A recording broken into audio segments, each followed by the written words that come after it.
할렐루야. 네, 명절 잘 보내셨습니까? 네, 꽤 긴 명절이지만 건강하고 안전하게 보내게 하신 하나님께 감사의 말씀을 드립니다. 오늘 우리가 만날 말씀은 누가복음 말씀입니다.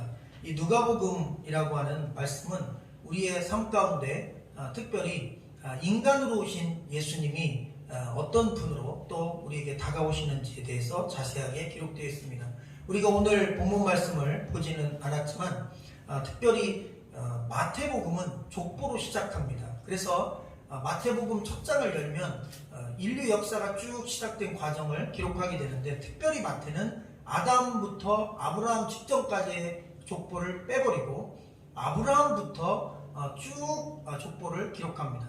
다시 말하면 마태는 마태복음을 쓰면서 이 마태복음은 유대인들을 위한 복음이다, 먼저 하나님께서 선택하신 백성들을 위한 복음이다라는 이 선명한 색깔을 이 족보에서 드러낸 것입니다.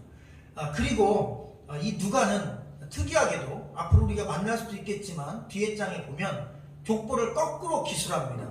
밑에서부터 위로 쭉 올라가는데 아담도 지나가고 그리고 쭉 가서 하나님까지, 우리 인류를 만드신 하나님까지 연결하면서 인류 최초의 인간인 아담의 계보로 인간 역사를 마무리 짓는 걸 보게 됩니다. 다시 말하면 마태는 아브라함을 그 시작으로 족보를 하지만 누가는 아담으로부터 족보를 시작합니다. 여기에는 의도와 뜻이 있습니다. 왜 누가는 아담부터 시작했을까요? 여러분, 누가는 모든 인류를 위해서 예수님이 이 땅에 오신 것이라는 사실을 강조하고 싶었던 것입니다.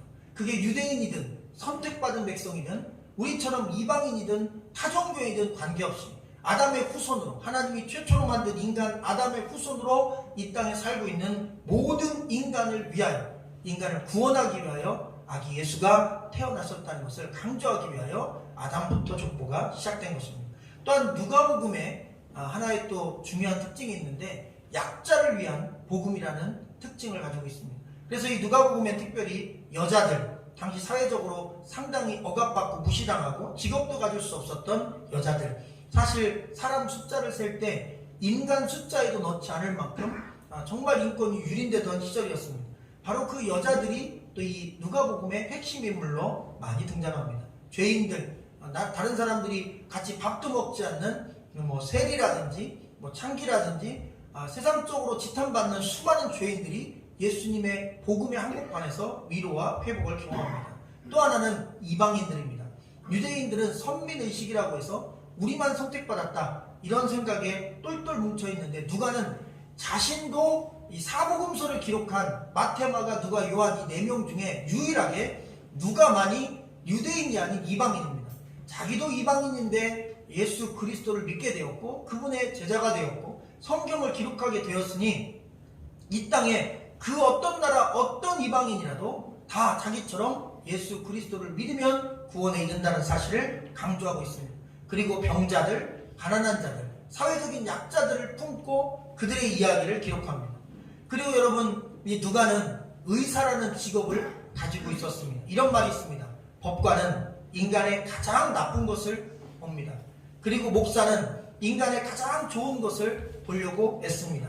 그런데 의사는 인간을 있는 그대로 봅니다. 병이 있으면 병이 있는 그대로, 병이 없으면 없는 그대로. 사실 의사는 직업적인 특성상 사실만을 정확하게 말하거나 표현하는 그런 특징을 가지고 있습니다. 그런데 그 사실, 팩트만을 정확하게 말하고 정확하게 파악하는 능력이 있고 또 그런 마인드를 갖고 있는 직업군인 의사가 성경을 썼다. 그러면 누가복음은 여러분 사실에 입각하여 쓴 것입니다. 그래서 누가복음은 첫 시작부터 역사적인 인물이 나와요. 예수님이 나오는 게 아니라 첫 시작부터 역사적인 인물로 펼치면서 예수님이 어떤 생애로 시작되었는지, 또 어떤 역사적 환경 속에서, 또 어떤 역사의 한복판에서 예수님이 나오셨는지에 대하여 아주 자세한 역사적인 사건과 인물을 배경으로 기록하고 있습니다. 이러한 누가의 기록에 의해서 사람들은 이런 얘기를 많이 합니다. 성경을 신약 성경부터 혹시 읽게 된다면 마태복음부터 읽지 말고 누가복음부터 읽어라. 그래서 누가복음을 읽고 마태, 마가, 요한복음 순으로 읽어라. 누가복음을 첫 번째로 읽으면 나머지 다른 세 성경, 세 권의 복음서가 훨씬 더 사실적으로 다가온다. 왜? 누가복음은 역사에 입각해서 사실적인 내용들을 아주 팩트에 입각해서 그렇게 잘 기록해 놓은 그러한 성경이 되겠습니다. 그런 배경을 우리가 가지고 1절을 한번 만나보겠습니다. 1절을 여러분 한번 여러분의 음성을 읽어주시면 감사하겠습니다. 시작. 그때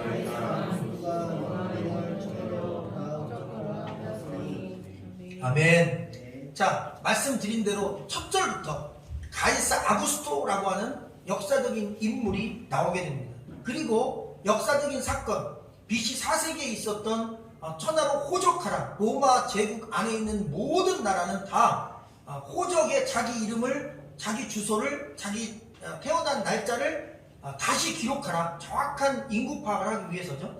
그렇게 했던 사건이 사실 역사적으로 보면 현재 우리가 쓰고 있는 이 지도의 현재 우리가 쓰고 있는 역사의 어떤 흐름으로 보면 BC 4년에 그때 로마력으로는 다른 날짜겠지만 BC 4년에 이 호적하는 명령을 이 가이사 아구스토가 내렸다는 사실을 역사적인 사실로 확인할 수 있는데, 그 사건이 오늘 성경 1절에, 우리가 읽은 본문 1절에 기록되어 있는 것입니다. 여러분, 이것은 이런 의미가 있습니다.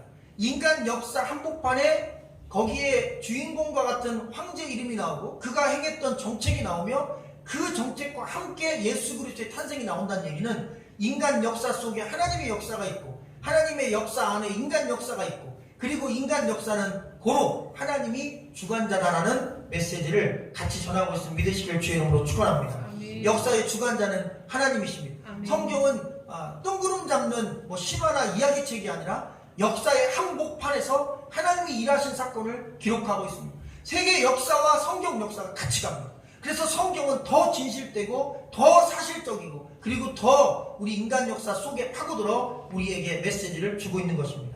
이 가이사 아구스도라고 하는 사람은 사실 원래 본명이 옥타비아누스라는 사람입니다.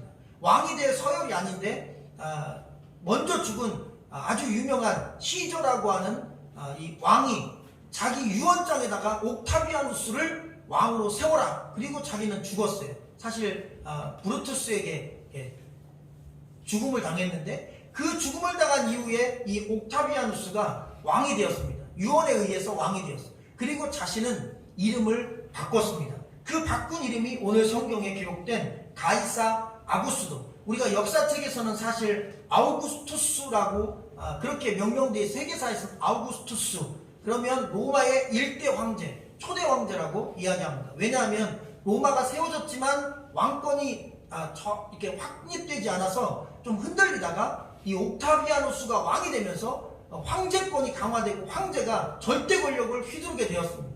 그러면서 자기 이름을 바꿨어요.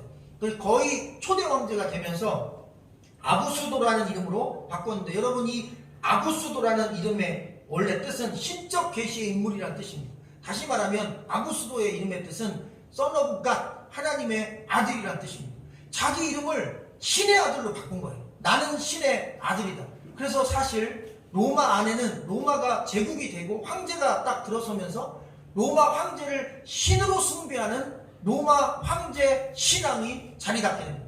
누구든지 로마에서 돈을 벌거나 정치를 하려면 반드시 로마 황제를 자기의 우상으로, 자기의 신으로 섬겨야 했고, 로마 황제를 하나님의 아들로 인정해야, 그래야만 자기가 로마에서 번영하는 삶을 살 수 있었습니다. 만약 이것을 거부하면 굉장히 가난하고 핍박받고 동굴에 숨고, 그리고 어떤 경우에 순교하고 어려움 당하는데, 바로 그런 어려움 당했던 사람들 중에 대부분이 이 크리스찬들이었습니다. 왜? 여러분, 로마 시대에 잘 살려면 로마를 섬겨야 되고 그 황제를 신으로 섬겨야 되는데, 하나님을 믿고 예수 그리스도를 섬기는 사람들은 그것을 할 수가 없는 거예요. 그러다 보니 사회적인 약자가 될 수밖에 없는 것입니다. 바로 그 약자를 위한 복음이 누가 복음인 것입니다. 특별히 그가 한 일 중에 호적을 하라는 명령을 내립니다. 지금 우리는 호적을 전부 다 이 대한민국에 가지고 있죠. 전 어렸을 때 생각이 납니다. 제게 관계된, 호적에 관계된 서류를 하나 이렇게 떼려면 고향을 가야 됐어요. 옛날에는 팩스도 없고 그렇다고 우편으로 보내고 그런 거 필요 없어요. 뭐 제 개인적인 뭐 주민등록 관련한 어떤 서류를 뗀다 그러면 제가 직접 저희 고향에 가서 구역은 귀암면 면사무소에 가서 제가 신분증을 가지고 뗐어야 됩니다. 근데 지금은 어떤 동사무소든 어떤 면사무소든 가면 전국적으로 다 인터넷으로 네트워킹이 돼 있어서 내 신분증 있으면 다 뗄 수 있는 좋은 시대가 되었지만, 과거에는 불과 30-40년 전만 해도 우리나라도 고향에 가야 신분증을 뗄 수 있었어요. 신원에 관계된 서류를 뗄 수 있었어요. 그런데 이 로마 시대에 호적하라 명령할 때 고향에 가서 자기 이름과 자기 태어난 날짜를 정확하게 확인받아 서류를 만들고 그 다음에 자기가 사는 도시로 다시 이동하라고 황제가 명령을 내린 것입니다. 여기엔 이유가 있습니다. 왜 호적을 정확히 하려고 했나? 첫 번째는 인두세를 받으려고 한 겁니다. 로마 시대 때는 세금을 사람당 얼마씩 받았어요. 그래서 몇 명의 사람이 있는지, 가족이 몇 명인지를 확인해야만 그 인명당 곱하기 10,000원이든 20,000원이든 세금을 매깁니다. 두 번째는 징병입니다. 군사, 전쟁을 많이 했기 때문에 남자가 20살 이상 된 남자가 몇 명이 있는지를 정확히 파악해야 자기 이 제국 안에 있는 모든 나라의 남자들 중에 20대의 젊은 남자들을 군인으로 징집할 수 있으니까 이 호적을 해야 그게 또 정확했어요. 또 하나는 이 전쟁이 없을 때는 노동력으로 수많은 성을 쌓거나 길을 닦았기 때문에 일할 수 있는 장정들, 일할 수 있는 남녀가 몇 명이 되는지를 파악해야 됐어요. 이런 의도를 가지고 로마 황제는 호적을 하라고 명령했고, 그 명령이 무서워서 사람들은 다 호적을 했습니다.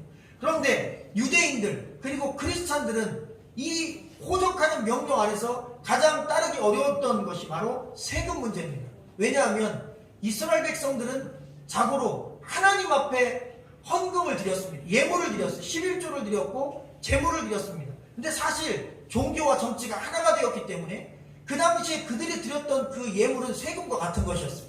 그런데 만약 로마에서 세금을 걷는다고 해서 세금을 내면 그 로마 황제가 시인되는 것입니다. 우리는 지금 이해가 안 되는 거예요.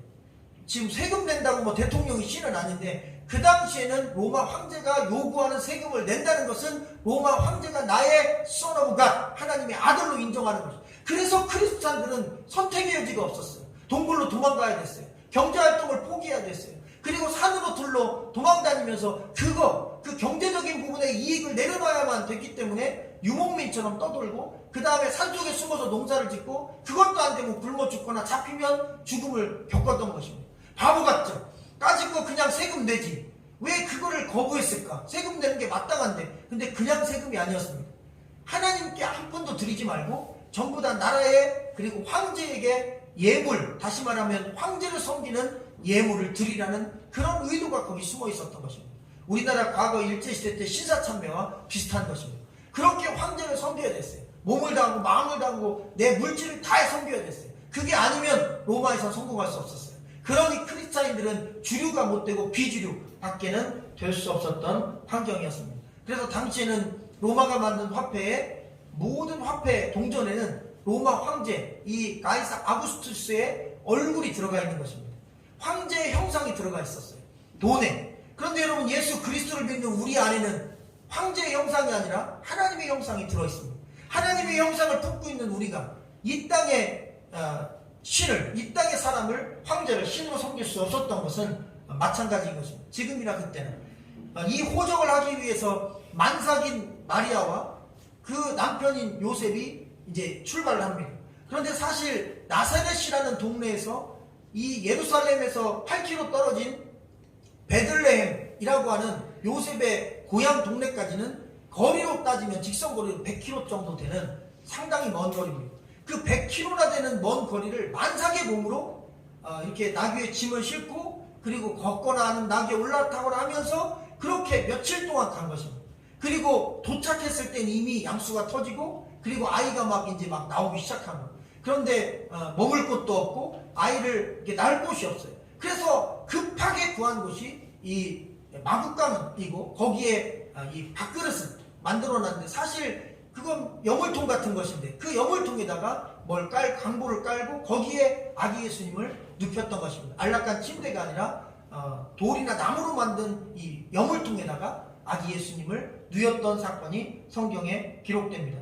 사실 이 베들레헴이라는 곳까지 아기를 꼭 거기 가서 낳아야 되는 이유가 있었어요. 이것은 하나님의 명령이기도 했습니다. 사실 가이사 아구스토가 호적하라 명령해서 이 아이가 나사렛에서 태어나지 않고 베들레헴에 가서 100km를 걸어가서 어렵고 힘든 만삭의 몸으로 가서 아이를 낳았는데, 실제로 구약 성경에 이 베들레헴에서 아기 예수가 태어날 것을 이미 예언하셨다는 거죠. 미가서의 예언이 있어요. 이 베들레헴에서 메시아가 태어날 것이다.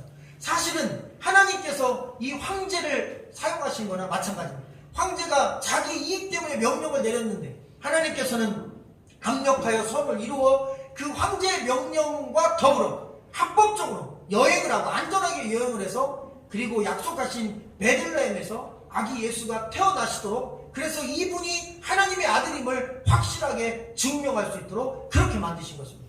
하나님이 인간 역사 안에서 그렇게 아기 예수님을 정확하게 약속하신 장소에서 태어나게 역사하셨다는 사실입니다. 우리 7절 말씀을 같이 한번 읽어볼까요? 시작. 첫 아들을 낳아 방부로 싸서 부위에 누였으니 이는 여관이 있을 곳이 없음이로라. 아멘. 이 여관이라는 단어가 과거 성경에는 사관이라고 되어 있었어요. 그런데 이 여관이라는 단어는 이 원어에는 두 가지 종류의 여관이 있습니다. 하나는 우리가 알고 있는 여관입니다. 어떤 여관이에요? 그냥 편히 잘 수 있는 침대도 있고 씻을 곳도 있고, 그리고 깨끗한 숙소가 있는 여관입니다. 그런데 이 여관이라는 단어는 사실 그렇게 안락한 여관이라는 표현을 하는 단어가 쓰이지 않고 카탈루마라고 하는 여관이라는 단어를 썼어요. 여관이 두 종류인데 그 중에 카탈루마라는 여관이에요. 그럼 이 카탈루마라고 하는 여관은 어떤 여관이냐면 짐승과 인간이 함께 쉬는 곳입니다. 그러니까 편안한 숙소가 베들레헴에 몇 개 없는 거예요. 그리고 그게 다 찼어요. 그러니까 각국에서 또 여러 지역에서 도시에서 살다가 고향에 돌아가 보니까 시골 동네에 무슨 여관이 많겠어요. 잘해야 이거 몇 명 살지도 않는 동네에 여관이 한두 개 있겠죠. 그거 다 찬 거예요. 그리고 카탈루마가 있는 거예요. 그거는 여행객들이 짐승을 데리고 와가지고 먹이를 먹이고 그 옆에 지푸를 깔고 자거나, 제가 성지순례 갔다 온 분들한테 들으니까 이 베들레헴의 이 카탈루마는 지금 현재 남아있는 어떤 고증된 걸로는 1층에는 짐승이 머물고 계단으로 올라가서 그 짐승이 머무는 2층에 한자로 되어 있는 곳에 지푸라기를 깔고 사람들은 그 위에서 잠을 자고, 그 2층 복층 구조죠. 아래층에는 짐승이 자고 위층에는 사람이 자고, 또 그것도 안 되면 그냥 짐승 옆에서 지푸를 깔고 같이 자고, 그게 카탈루마입니다. 저렴한 숙소예요. 그런데 그 여관이 없었던 거예요. 안락한 여관이 아닙니다. 방이 있는 온돌이 되는 따뜻한 여관, 그런 거 아니고 여러분 짐승과 함께 지푸라기 깔고 그냥 거기서 누울 수 있는 그런 여관 카탈루마조차도 공간이 하나도 없어서 아기를 낳을 이 임산부가 그런 곳도 들어갈 수 없어서 너무나 불쌍하니까 그냥 짐승만 머무는, 여러분 짐승의 우리에다가 공간을 마련해 준 거죠. 나귀의 우리에다가 공간을 마련해 준 거예요. 그리고 그 안에서 그냥 이게 뚜껑만 있는 그런 자그마한 나귀가 머무는 짐승 우리에 들어가서 그 짐승 밥그릇 안에 구유에 아기를 낳아서 강보로 싸서 거기다 눕혀놓은 것입니다. 바로 그 장면을 오늘 말씀은 말씀하고 있는 것입니다. 그런데 놀라운 사실은 이 누가가 너무나 극단적인 대조로 표현했다는 것입니다. 가이사 아구스토라는 황제를 등장시키면서 이 누울 곳이 없는 카탈루마조차 없어서 구유에 누웠던 이 아기 예수를 등장시킵니다. 황제와 이 세상의 모든 권력을 다 독점한 유일무이한 첫 번째 로마 황제와, 그리고 가장 조그만 도시 로마의 황제가 아니라 베들레헴에서, 그것도 여관도 없어서 짐승과 함께 잘 수 있는 것도 없어서 그냥 짐승의 우리에서 태어난 이 아기 예수를 극단적으로 비교하는 것입니다. 세상의 모든 권력을 다 가지고 구요를 다 가지고 황금 침대에서 자는 사람과 아무것도 없이 그냥 잘 것도 없이 누울 것도 없이 짐승의 밥그릇에 누워 계신 아기 예수를 비교하며 누가 진짜 하나님의 아들이 누가 진짜 썰어고 까신지 한번 이 누가복음을 끝까지 보라고 말씀하고 있는 것입니다. 지금 시작은 이 아구스투스가 황제로 있고 세상의 권력자고 신의 아들인 것 같지만 이 작고 보잘것없는 곳에서 태어난 예수 그리스도는, 아기 예수는 아무 힘이 없어 보이지만 그 예수는 자기를 희생하고 그 사랑으로 세상을 정복하고 세상을 다스리며 인류를 구원했다는 사실입니다. 그러나 가이사 아구스토는 그 힘과 권력을 유지하기 위하여 그 가진 힘으로 많은 사람들을 죽이고, 그리고 결국 자기도 죽고 그의 이름은 사라졌습니다. 그 자신의 삶을 통해서 어느 누구나 살리거나 건졌다는 얘기 없어요. 그런데 예수 그리스도는 사랑으로 세상을 구원하신 것입니다. 그것을 누가는 이 극단적인 대조를 통하여 보여주고 있음을 믿으시기를 주의 이름으로 간절히 축원합니다.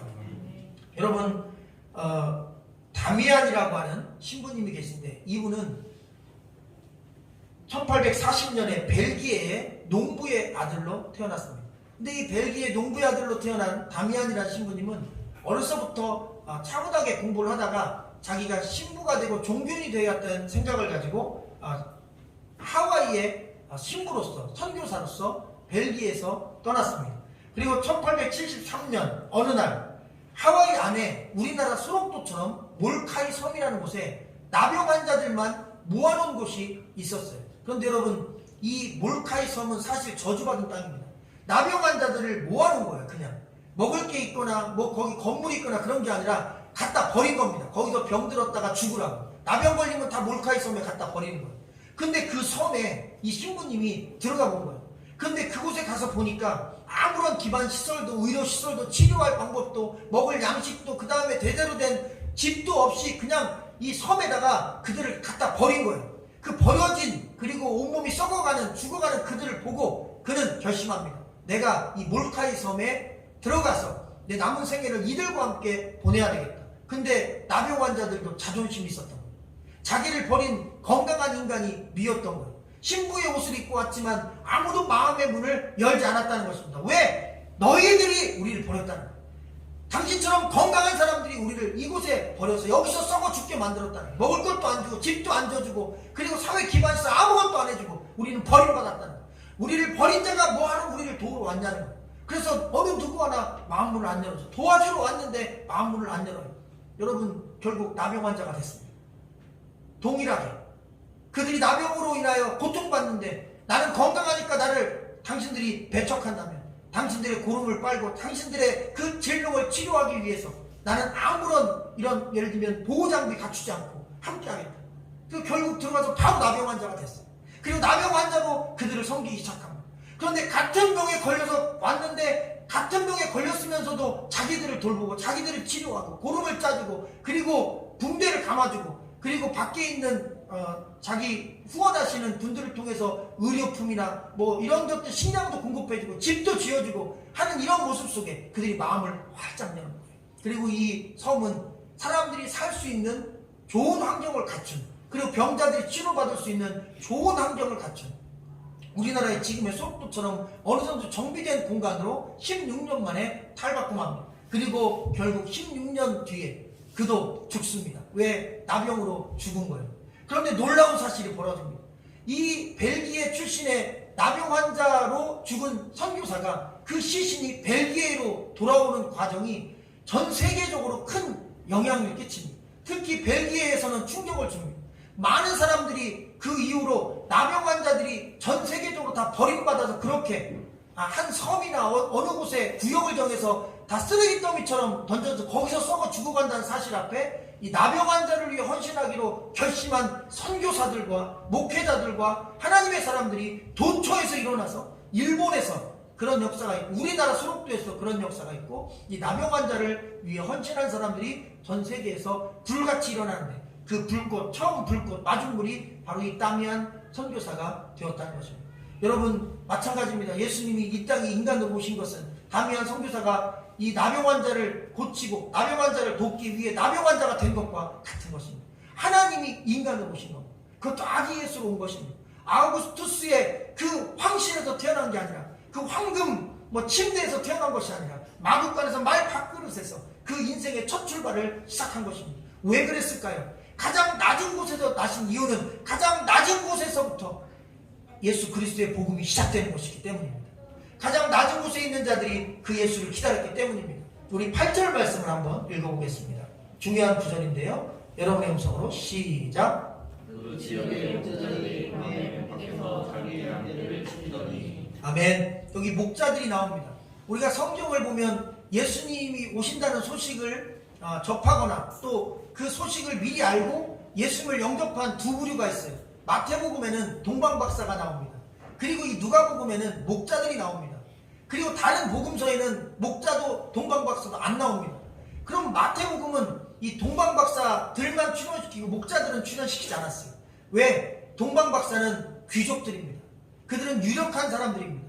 하여튼 마태는 의도가 있어서 그렇게 했어요. 근데 누가는 그 동방박사가 왔음에도 동방박사 이야기는 빼버리고 이 목자들 이야기만 집어넣었어요. 이 목자들이 근데 상당히 중요한 인물들입니다.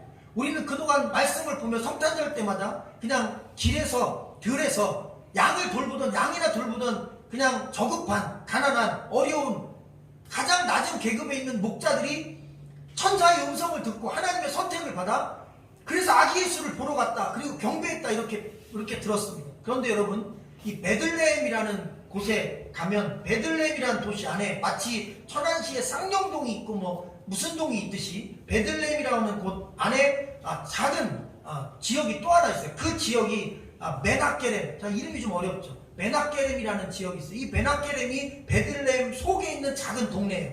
근데 이 메나케렘이 구약 성경에는 메나케렘으로 되어 있지만 지금 현재 이스라엘에 가면 메나케렘은 없습니다. 왜냐하면 이 메나케렘이라는 지명이 오늘날에는 바뀌었어요. 라못 라헬이라는 지명으로 바뀌었어요. 근데 이 라못 라헬이라고 하는 이곳이 베들레헴 안에 있는 동네인데 여러분 이 베나케렘이라는 이 구약 성경에 쓰여 있는 이 지역에 베들레헴 안에 있는 이 동네에 누가 살았냐면 우리 남갈리에도 같은 성취를 가진 분들이 굉장히 많이 사셔요. 남갈리 한 7, 80%가 유시성을 가지신 어른들이 사시는데 이 베나케렘에는 누가 사냐면 유목민들이 사는데요. 양을 키우는 목동들이 사는데 이 사람들의 조상이 레갑이라는 사람입니다. 레갑이라는 사람의 후손이에요. 근데 놀라운 사실은 예레미야에 보면 이 레갑의 후손 중에 요나답이라는 사람이 나옵니다. 이 요나답은 그 당시 왕이었던 예후라고 하는 사람을 옹립해서 왕으로서 일하게 만들어줍니다. 근데 예후가 처음에는 좋은 마음과 좋은 신앙을 가졌다가 타락합니다. 이방신을 섬기고 그 다음에 포도주와 농사를 지은 그런 작물을 황제처럼 로마 황제처럼 다 우상에게 제물로 드리고 하나님의 성전과 하나님의 사자들을 핍박하기 시작합니다. 거기에 충격을 받고 이 요나답이 예후와 결별하고 그냥 세속에서 떠나가 버립니다. 그러면서 이 요나답이 어른이었기 때문에 자기 후손들에게 이 레갑의 자손들에게 후손들에게 레갑 족속들에게 이런 명령을 내립니다. 첫째, 집을 짓지 마라. 지금 이 시대에 우리가 이들과 함께 섞여 살면 안 된다. 집 없이 살자. 유목민 떠돌이 생활하자는 겁니다. 두 번째, 농사 짓지 마라. 씨 뿌리지 말라고 했어요. 왜? 농사를 지으려면 정착해야 되니까. 그리고 농사 짓고 나면 그 모든 걸 다 예후에게 세금으로 바치는데 예후는 그 받은 세금을 전부 다 우상 신전에다가 들이바친다. 그러니 우리 농사 지면 전부 다 우리 농사 진 수고가 우상의 제물이 된다. 그러니 씨 뿌리지 마라. 농사 짓지 마라. 그리고 포도주를 먹지 마라. 왜냐하면 포도 농사를 다 우상 숭배자들이 지었다는 것입니다. 그리고 그 포도를 우상에게 제물로 드린 다음에 즙을 짜서 그 포도주도 우상에게 드린 다음에 우상의 제물인 포도주를 먹고 마시며 제사를 지냈어요. 그래서 포도주를 마시는 것, 포도 농사를 짓는 것, 집을 짓는 것, 이 모든 것이 다 우상 숭배와 연관되어 있는 것입니다. 황제에게 세금을 드리는 것과 같은 것입니다. 그래서 이 아미나답이 레갑 후손들에게 그 세 가지를 하지 말라고 명령했어요. 근데 놀라운 사실은 수백 년, 아니 수천 년이 지나서 그 레갑의 후손들이 그것을 지킨 것입니다.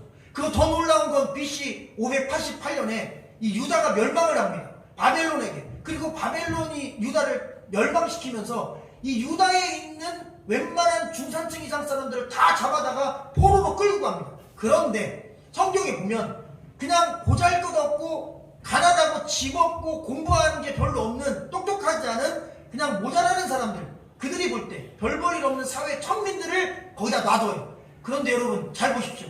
이 레갑의 후손들은 BC 588년까지 그 수백 년 동안 집을 안 졌어요. 떠돌이 생활했어요. 그리고 농사도 안 졌어요. 직장도 갖지 않아 사회생활을 하지 않았어요. 그냥 이 동물들만 키우는 목동이었어요. 그러니 여러분 교육받은 것도 없어요. 재산도 없어요. 그냥 짐승만 키우는 가축쟁이들이에요. 그러다 보니 바벨론 입장에서는 이들이 아무 쓸모가 없는 거예요. 이들은 그냥 이 지역에 남겨두어서 이 땅이나 관리하라고 그냥 그 모든 유다 땅을 다 이 레갑 자손들과 같은 가장 버려진 그 비주류인 사람들한테 남기고 그리고 이들은 포로로 잡아가지 않고 나머지 사람들만 다 포로로 잡아갔어요. 여러분 그리고 그들은 그 이후에 BC 588년 이후에 어디로 이동했냐면 아까 말씀드린 이 베들레헴 안에 있는 메나케렘이란 지역에 모여서 살기 시작합니다. 그리고 그곳에 뿌리를 내리고 그 근처에서 여전히 목동 생활을 하고 집을 짓지 않고, 그리고 그곳에서도 포도를 마시지 않고 포도주를 마시지 않고 포도농사 짓지 않고 여전히 목자로서 일을 합니다. 그리고 한 가지, 그렇게 신실하게 자기 조상이 명령한 신앙을 고수하기 위해 세상과 단절하고 사는 명령에 충실하면서 그들은 메시아를 기다린 것입니다.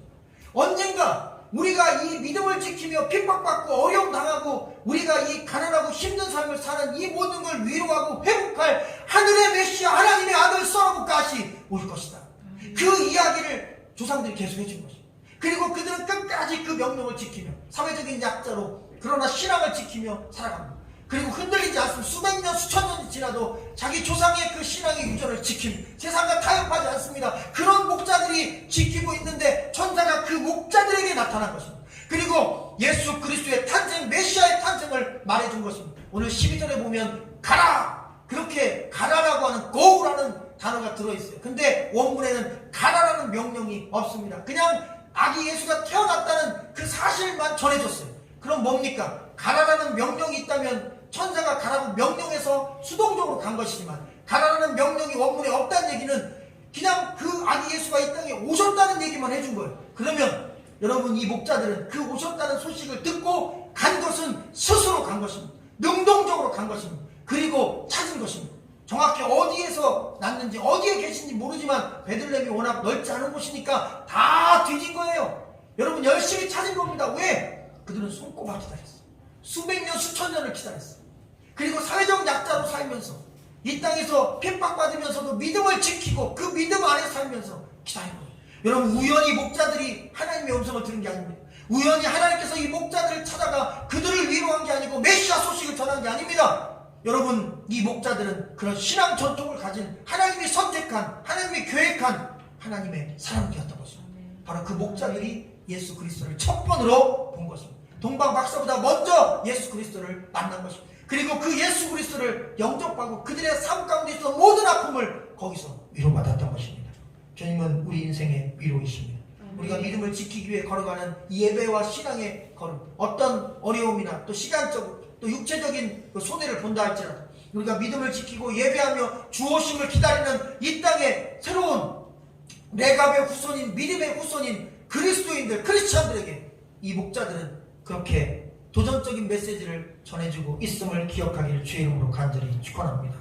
경건함이란 하나님을 진심으로 예배하고 오직 하나님께만 헌신하고 그리고 하나님께만 기도하고 그리고 다시 오실 예수님을 기다리는 신앙인 것입니다. 끝으로 10절과 11절을 읽고 말씀 나누고 마치겠습니다. 10절 11절 시작. 천사가 이르되 고소하지 마라. 보라, 내가 온 백성에게 미칠 큰 기쁨의 좋은 소식을 너희에게 전한다. 오늘 다윗의 동네에 너희를 위하여 구주가 나셨으니. 아멘. 여러분, 기쁨의 좋은 소식이 선포되었다는 것입니다. 구주가 나신 소식, 온 백성에게 미칠 큰 기쁨의 좋은 소식, 헬라어로 유앙겔리조마이라는 말씀입니다. 하나님의 나라가 임했다는 뜻입니다. 또 예수 그리스도가 우리를 구원하기 위해 오셨다는 뜻입니다. 이게 유앙겔리조마이입니다. 여러분, 이게 기쁜 소식입니다. 하나님의 나라가 임했습니다. 예수님이 이 땅에 오셨습니다. 우리를 구원하기 오셨습니다. 그리고 우리를 구원하셨습니다. 할렐루야. 죄에서 구원하시고 질병에서 구원하시고 가난에서 구원하시고 저주에서 구원하시고 마귀에게서 구원하시고 그리고 지옥 권세에서 구원하시고 사망의 권세에서 구원하셨습니다. 우리를 부활의 놀라운 몸으로 믿는 모든 자들을 참여케 하실 그 기쁨의 좋은 소식이 예수 그리스도의 탄생인 것입니다. 오늘 말씀에서 구주라는 단어가 선택되었습니다. 누가는 이 구주라는 단어, 본래 헬라어로는 소테르라는 단어입니다. 그런데 놀라운 사실은 이 소테르라는 단어는 오직 황제를 향해서만 쓸 수 있었어요. 당시 온 세상의 구주는 여러분 아우구스투스밖에 없었어요. 그래서 이 로마의 황제는 소테르였어요. 구주였어요. 그래서 항상 그를 찬양했고 그는 우리의 구세주였어요. 여러분, 세계 역사에 보면 팍스 로마라는 단어가 등장합니다. 이 팍스 로마라는 것은 뭐냐면 로마가 있으면 평화가 있다는 뜻입니다. 그리고 근데 로마는 어떻게 평화를 유지했습니까? 이 아우구스투스 로마 황제는 무엇으로? 힘으로 한 것입니다. 파워, 군사력, 경제력으로 것입니다. 그래서 그 힘을 유지하기 위해 약자들 짓밟고, 그리고 또 정복하고 죽이고, 그리고 또 그 힘으로 억압하고, 힘으로 이룬 평화, 그 진정한 평화가 아닌 것입니다. 근데 예수 그리스도는 어느 누구도 억압한 적이 없고, 죽인 적이 없고, 그리고 누구도 희생시킨 적이 없고, 예수 그리스도가 이 땅에서 우리에게 주신 평화는 자기를 희생해서 주신 평화인 것입니다. 세상에 알 수도 없고 줄 수도 없는 하늘의 평화인 것입니다. 할렐루야. 그래서 누가는 진정한 소테르 구주는 힘으로 우리에게 가짜 평화를 주는 황제가 아니라, 아우구스투스가 아니라 사랑으로, 희생으로, 자기를 아낌없이 십자가에서 희생하며 우리를, 인간을 구원하기 위해 이 땅에 기꺼이 인간의 몸을 입고 오신, 아까 그 신부님처럼 질병을 앓고 있는 자들과 함께 질병의 고통을 느끼고, 그리고 가난을, 그리고 고통을 느끼고 있는 자들과 함께 고통을 느끼고, 낮은 자리에서, 마국간에서, 말 밥그릇에서 그렇게 이 땅의 가장 낮은 곳에서 오셔서 낮은 사람부터, 힘든 사람부터 구원의 귀한 소식을 전해주시고 그들을 구원하신 이 예수 그리스도가 진정한 우리 인생의 구주요 소테르라고 주장하며 오늘 말씀을 우리에게 메시지로 전해주고 계신 것입니다. 그 구원자 되신 예수 그리스도, 그분의 탄생과 그분이 우리와 함께 하고 계심을 믿으시기를 주의 이름으로 간절히 축원합니다. 기도하겠습니다.